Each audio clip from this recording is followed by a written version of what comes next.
Hi everyone, कैसे हो आप सब लोग। आज के इस वीडियो में एट ग्रेड अभ्यास पुस्तिका कक्षा 7 सामाजिक विज्ञान के अध्याय नंबर 8 भौगोलिक क्षेत्र कैसे पावन होते हैं, इसका complete solution with proper explanation के साथ आपको बताया जाएगा। तो अगर आप भी अध्याय नंबर 8 भौगोलिक क्षेत्र कैसे पावन होते हैं इसके एक एक प्रश्न का सही सही उत्तर समझना चाहते हैं और लिखना चाहते हैं तो इस वीडियो को लास्ट तक जरूर से देखना। सबसे पहले हमें सही विकल्प चुन करके लिखना है। पहले नंबर के प्रश्न में हमें दिया है मध्य प्रदेश का वह पावन स्थल जहां बौद्ध धर्म से संबंधित अवशेष संरक्षित हैं क्या कहलाता है, भीमबेटका, अमरकंटक, पचमढ़ी या सांची का स्तूप। तो सही उत्तर डी नंबर का ऑप्शन है सांची का स्तूप। उत्तर में आप यहाँ पे डी नंबर का ऑप्शन सांची का स्तूप करेंगे। अगला है हमारे पास प्रश्न क्रमांक 2। स्वर्ण मंदिर स्थित है। पहला ऑप्शन दिया है पटना, ऑप्शन बी है Amritsar, option C Bhopal, option D New Delhi. स्वर्ण मंदिर अमृतसर में है, ये आपका ऑप्शन नंबर बी अमृतसर सही उत्तर आएगा और यहाँ पे आपको बी नंबर का ऑप्शन अमृतसर करना है। अब हम देखेंगे तीसरे नंबर के प्रश्न को। अयप्पा देवता को समर्पित सबरीमाला मंदिर किस राज्य में स्थित है। पहला option Tamil Nadu, option B Telangana, option C Kerala, option D Karnataka. तो अयप्पा देवता को समर्पित सबरीमाला मंदिर केरल राज्य में स्थित है। सी नंबर का ऑप्शन केरल आपका सही उत्तर है और यहाँ पे सी ऑप्शन केरल लिखना है। अब हम चलते हैं चौथे नंबर के प्रश्न की तरफ। डोंगरिया गोंड जनजाति के लोग किस पहाड़ी को पावन मानते हैं। पहला ऑप्शन नियम डोंगर पहाड़ी, ऑप्शन बी धूपगढ़ पहाड़ी, ऑप्शन सी नीलगिरी पहाड़ी, ऑप्शन डी शत्रुंजय पहाड़ी। तो ए नंबर का ऑप्शन नियम डोंगर पहाड़ी यह हमारा सही उत्तर रहेगा। तो आपको लिखना है नियम डोंगर पहाड़ी। पांचवें नंबर के प्रश्न में दिया है वर्ष 2025 में कुंभ मेले का आयोजन किस स्थान पर हुआ था। पहला option Haridwar, option B Prayagraj, option C Ujjain, option D Nashik. तो प्रयागराज जिसका पहले नाम इलाहाबाद था यहाँ पे हुआ था जो उत्तर प्रदेश में स्थित है। तो उत्तर में हम क्या लिखेंगे प्रयागराज, बी ऑप्शन हम लिखेंगे प्रयागराज। अब हमारे पास रिक्त स्थानों की पूर्ति करने वाले प्रश्न जो हमें अगले पेज पे दिए गए हैं। तो चलिए इन प्रश्नों को हम देखते हैं, समझते हैं। रिक्त स्थानों की पूर्ति कीजिए। अनेक भारतीय अपने जीवन काल में विविध पावन स्थलों की यात्रा करते हैं। तो पहले रिक्त स्थान में हमारा जो आंसर आएगा वह आएगा पावन स्थलों। तो यहाँ पे आपको उत्तर में क्या लिख लेना है पावन स्थलों। अब हम देखते हैं आपका सेकंड प्रश्न। प्रसिद्ध विठोबा मंदिर महाराष्ट्र राज्य में स्थित है। इसमें आपका उत्तर आएगा महाराष्ट्र। नेक्स्ट है हमारे पास नंदी स्तुति सूक्त में कितनी नदियों का वर्णन किया गया है। एक सेकंड में आपको इसका उत्तर सही बताता हूँ। जो आपका थर्ड रिक्त स्थान है, देखो जो आपके थर्ड नंबर का रिक्त स्थान है इसमें जो खाली जगह दी है उसमें आपको 19 लिख लेना है। 19 आपका उत्तर आएगा। ये जो मेरी बुक है इसमें थोड़ा सा मिसप्रिंट है, ठीक है। तो आपको नदी स्तुति सूक्त में कितनी नदियों का वर्णन किया गया है तो 19 आपको करना है। इसमें आपको उत्तर में 19 लिखना है, ठीक है। अब हम देखते हैं चौथा। प्रयागराज गंगा यमुना तथा अदृश्य सरस्वती नदियों के संगम पर स्थित है। तो इसमें आप उत्तर करोगे अदृश्य सरस्वती। अगला है हमारे पास जनजातियों एवं लोक परंपराओं में भूमि को पावन माना जाता है। उत्तर हम इसमें करेंगे भूमि। तो सही विकल्प रिक्त स्थान हमने कंप्लीट किए। इसके बाद हम आपके अति लघुत्तरीय टाइप के प्रश्नों को सॉल्व करेंगे। लेकिन अभी तक आपने चैनल को सब्सक्राइब नहीं किया तो कर लेना और साथ ही साथ वीडियो को लाइक भी करना है, क्योंकि इतनी सफाई से एक एक प्रश्न का सही और सटीक उत्तर ओनली ऑन इस चैनल पे आपको बताया जाता है और कंप्लीट बुक हम आपकी सॉल्व करा रहे हैं। तो चैनल को सब्सक्राइब जरूर से करना। देखो 7वें नंबर के प्रश्न में हमसे क्या पूछा है आप देख सकते हो। तमिलनाडु के नीलगिरी श्रृंखला में कौन सी जनजाति निवास करती है।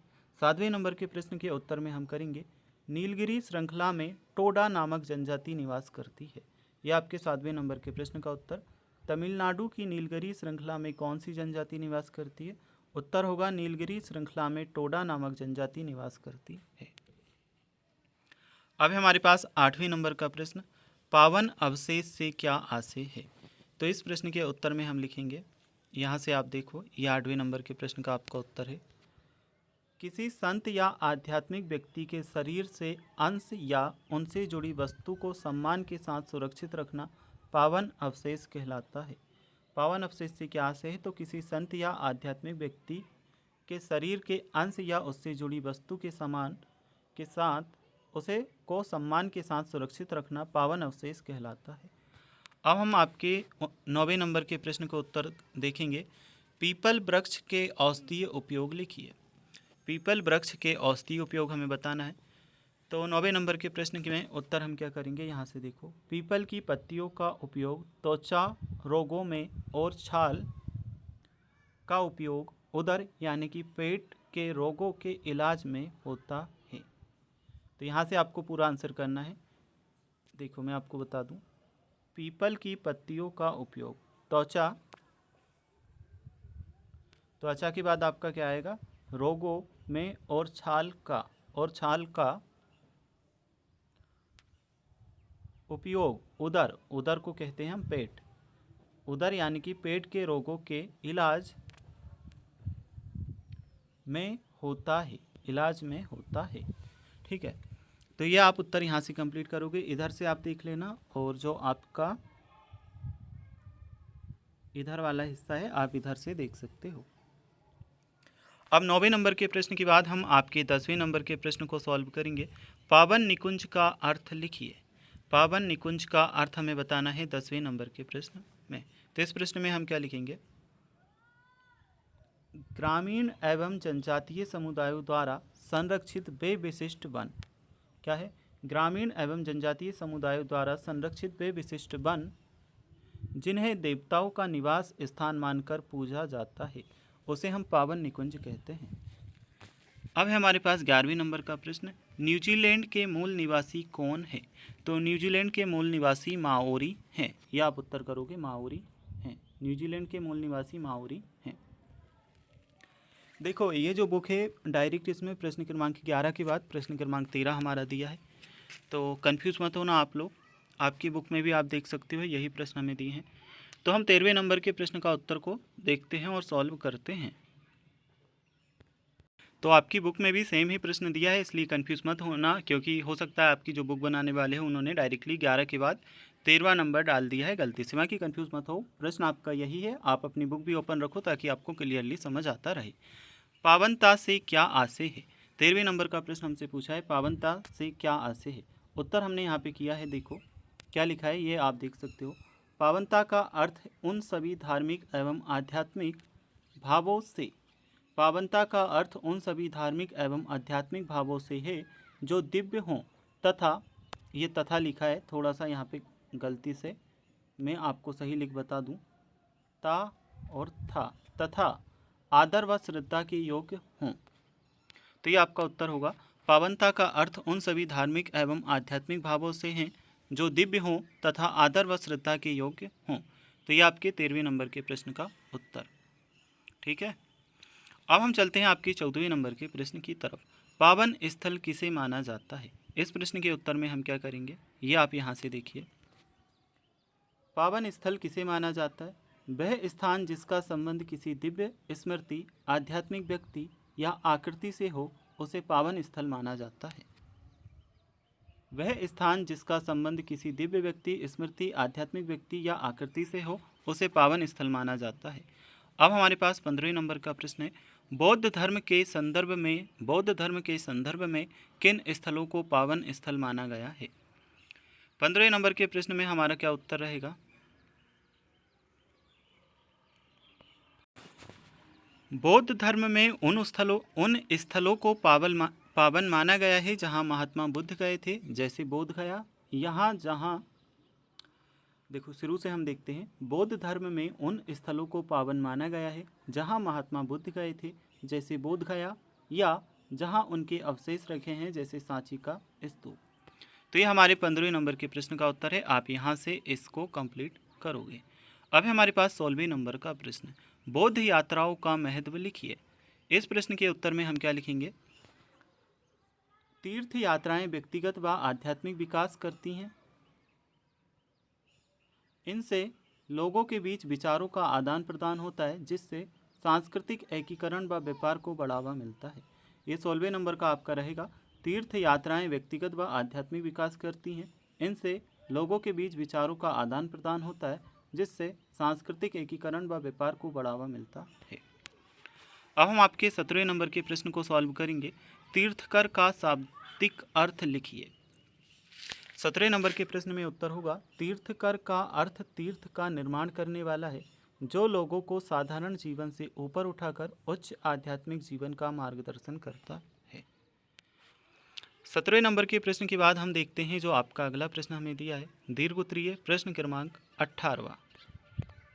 तो प्रश्न क्रमांक 18 में हमें उत्तर क्या दिया गया है, पावन भौगोलिक क्षेत्र आधारित विश्व दृष्टि सतत विकास में क्या महत्वपूर्ण योगदान दे सकती है। 18वें नंबर के प्रश्न में हम उत्तर लिखेंगे, यह दृष्टि प्रकृति पर्वत नदियाँ वन को केवल संसाधन न मानकर पवित्र मानती है। इससे प्रकृति का अंधाधुंध दोहन रुकेगा और पर्यावरण संरक्षण के साथ सतत विकास के लक्ष्य को प्राप्त करने में मदद मिलेगी। अब हमारे 18वें नंबर का जो प्रश्न है कंप्लीट होता है। तो अगले प्रश्न को हम देखेंगे जो हमें 19वें नंबर का दिया है, भारतीय सभ्यता में नदियों को जीवनदायिनी माने जाने के क्या कारण हैं। भारतीय सभ्यता में नदियों को जीवनदायिनी माने जाने के क्या कारण हैं, यहाँ से आप उत्तर करना इसका। नदियाँ प्राचीन काल से ही जल और जीवन का मुख्य आधार रही हैं। ये हमारा भौतिक और आध्यात्मिक दोनों रूपों में पोषण करती हैं, इसलिए ऋग्वेद से लेकर आज तक इन्हें पावन और जीवनदायिनी माना गया है। तो यह हमारा उत्तर है इस प्रश्न के लिए 19वें नंबर के। अब हम देखते हैं आपके 20वें नंबर के प्रश्न को, कुंभ मेले के आयोजन के संबंध में प्रचलित मान्यता का उल्लेख कीजिए। इसका उत्तर हम लिखेंगे, इसकी मान्यता अमृत मंथन से जुड़ी है। माना जाता है कि भगवान विष्णु जब अमृत कलश लेकर जा रहे थे तब अमृत की कुछ बूंदें हरिद्वार, प्रयागराज, नासिक और उज्जैन में गिरी थी। इसलिए इन्हीं 4 स्थानों पर कुंभ मेला लगता है। ठीक है, इनकी मान्यता है अमृत मंथन से जुड़ी है। माना जाता है कि भगवान विष्णु जब अमृत कलश लेकर जा रहे थे तब अमृत की कुछ बूंदें हरिद्वार, प्रयागराज, नासिक और उज्जैन में गिरी थी, इसलिए इन्हीं 4 स्थानों पर कुंभ मेला लगता है। 20वें नंबर के प्रश्न के बाद 21वें नंबर का हमारा प्रश्न आ जाता है, दीर्घ उत्तरीय का ही हमारा प्रश्न है, भारत में पावन निकुंज वनों के घटने के क्या कारण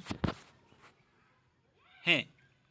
ग्रामीण एवं जनजातीय समुदायों द्वारा इनके संरक्षण हेतु क्या प्रयास किए जा रहे हैं। 21वें नंबर के प्रश्न में हम उत्तर क्या लिखेंगे, भारत में पावन निकुंज वनों के घटने का मुख्य कारण कृषि एवं उद्योगों के लिए वनों का अतिक्रमण है।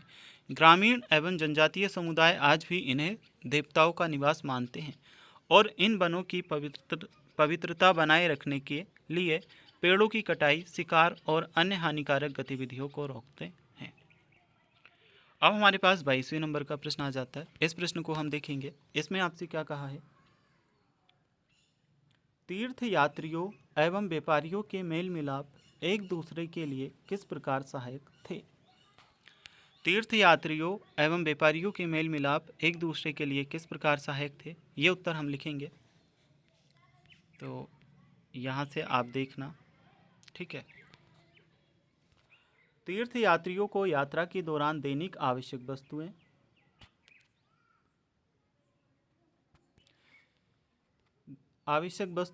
व्यापारियों से मिल जाती थी। बदले में व्यापारी तीर्थयात्री के रूप में यात्रा करते हुए दूर दराज के नगरों में अपनी वस्तुएं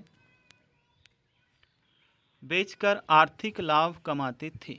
ठीक है, बेचकर क्या, देखो, तीर्थयात्रियों को यात्रा के दौरान दैनिक आवश्यक वस्तुएं व्यापारियों से मिल जाती थी।